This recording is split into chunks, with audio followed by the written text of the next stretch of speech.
میں نے آخری صفحے میں واقعہ لکھا ہے ایک چھوٹا وہاں سے علی گڑھ کی طرف کا ایک صاحب وہ جو ہے 5-6 علماء تھے، وہ مجھے ایک جلسے میں ملے، وہاں ملاقات نہیں ہو سکی، دوسری جگہ تیسری جگہ بڑی خوبصورت بہت ہی پیارا سا لباس، صاف ستھرا ایک دم ایسے بالکل شہزادے سے 6 کے 6۔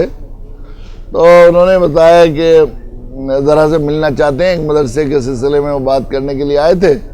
تو ایک بھائی چھوٹے والے نے بتایا کہ ہمارے سب سے بڑے بھائی ہیں مفتی فلاں صاحب، آپ سے بات کرنا چاہتے ہیں۔ میں نے کہا آپ کے بھائی ہیں کہ ہم 6 کے 6 بھائی ہیں، اور 6 ہمیشہ اچھا کیا کرتے ہیں، آپ کہاں ہیں؟ انہوں نے بتایا الحمدللہ 6 کے 6 مولوی بھی ہیں، مفتی بھی ہیں، قاری بھی ہیں، حافظ بھی ہیں، 6 کے 6۔ میں نے کہا 6 کے 6 کیا؟ انہوں نے ایک صاحب کا ذکر کیا کہ ہم فلاں وہ جو ہے ان سے بھی میں نے درخواست کی تھی، آپ کے پاس فون کیا تھا انہوں نے۔ میں نے فون نہیں، ان کا کون؟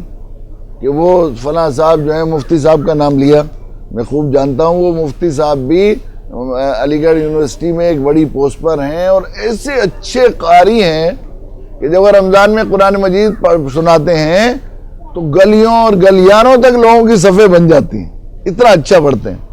میں نے کہا وہ کیسے بھائی ہیں؟ کہ وہ بھی ہمارے حقیقی بھائی ہیں۔ میں نے کہا وہ 7 بھائی آپ حافظ ہیں؟ کہ 7 نہیں، ہم 10 بھائی ہیں، 10 کے 10 حافظ بھی ہیں، عالم بھی ہیں، مفتی بھی ہیں۔ تو یا اللہ بڑا رشک آیا۔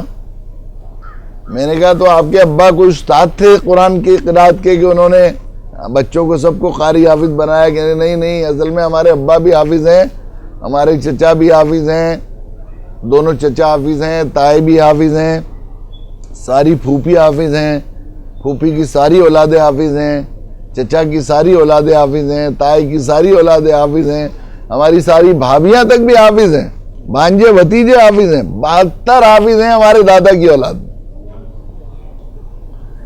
میں نے پوچھا کہ کیا وجہ ہے بھی 72 حافظ ہو گئے؟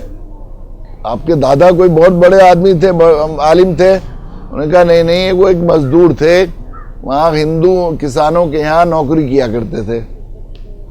وہ بیچارے بخار ہو گیا، اور بخار بہت دن تک رہا، اس کے بعد پیلیا ہو گیا، ان کو اتنے کمزور ہو گئے تو پھر ان سے مزدوری نہیں ہوتی تھی، تو وہ بیچارے اپنے خاندان کے گزر بسر کے لیے سبزی بیچنے لگے تھے۔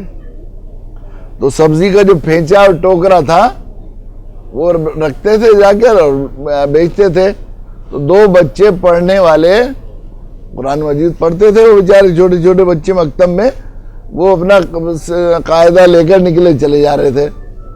تو سامنے پہنچے، بیٹا تم قرآن پڑھتے ہو؟ کہ ہاں۔ ارے تم دیکھو ہمارے لیے، ان کو چوما، پیار کیا، اور ان سے یہ کہا کہ تم ہمارے لیے بھی دعا کرنا بیٹے، اللہ ہمارے گھر میں بھی قرآن پڑھنے کا رواج دے دے، ہمیں بھی قرآن کی دولت سے نواز دے، یہ کہتے تھے۔ 2-4 روز کے بعد پھر انہوں نے دیکھا کہ بچے ادھر سے آ رہے ہیں۔ بیٹا تمہارا گھر ہے ادھر سے؟ نہیں، گھر نہیں ہے، ہمارا مکتب جو ہے وہ مدرسہ ادھر ہی ہے، قاری صاحب نے ابھی کرائے پر مکان لے کر 1-2 سال سے مدرسہ چلا رکھا ہے۔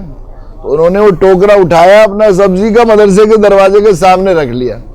کسی نے کہا کہ سبزی کے گاہک تو وہاں آتے ہیں جہاں سبزی والوں کی دکانیں ہیں، وہاں کون آئے گا؟ انہوں نے کہا کہ اللہ نے جو میری قسمت میں رزق رکھا ہے 2 روٹیاں، وہ تو مجھے مل کر رہیں گی، یہاں میں ان مدرسے والوں کو دیکھتا رہوں گا، اپنی آنکھیں سے دیکھتا رہوں گا محبت سے۔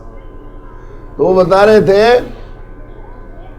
کہ ہمارے دادا کا حال یہ تھا کہ سبزی تول رہے ہیں، وہ اچانک کوئی قرآن پڑھنے پڑھانا والا سامنے سے نکل گیا، تو وہ ان کے ہاتھ سے وہ ڈنڈی چھوٹ جاتی تھی، اور وہ جا کر محبت سے چومتے، گلے لگتے، ان سے دعا کو کہتے ہیں میرے اللہ کا کلام پڑھنے والے ہو تم، میرے لیے بھی دعا کرو۔ قرآن پڑھنے پڑھانے والوں کی قدر و منزلت اللہ نے کی۔ ان پڑھ آدمی تھے، 72 حافظ ہو گئے اولاد میں، 72 حافظ، 10 پوتے حافظ، مولوی، قاری۔ بتا رہے تھے وہ کہ ہمارے والد کالے سے آدمی تھے، لیکن قرآن کی محبت سے ان کا چہرہ بھی بالکل نکھر گیا تھا، ایسا نور آیا۔ جب اس وقت انتقال ہوا ان کا تو پورے علاقے میں جیسے کسی نے منادی کر دی ہو کہ ایک اللہ والے کا انتقال ہو گیا، اللہ کے محبوب بندے کا، چلو جلدی نماز جنازہ۔ ایک جم غفیر، ایک بھیڑ پہنچ گئی نماز جنازہ۔ قرآن والوں کو محبت سے، عقیدت سے، بچوں کو دیکھنے سے، بچوں کو دیکھا تو یہ کیا ہوا؟ جھولی مل گئی، جھولی مل گئی تو پھر قرآن کی دولت کی بھیک بھی مل گئی۔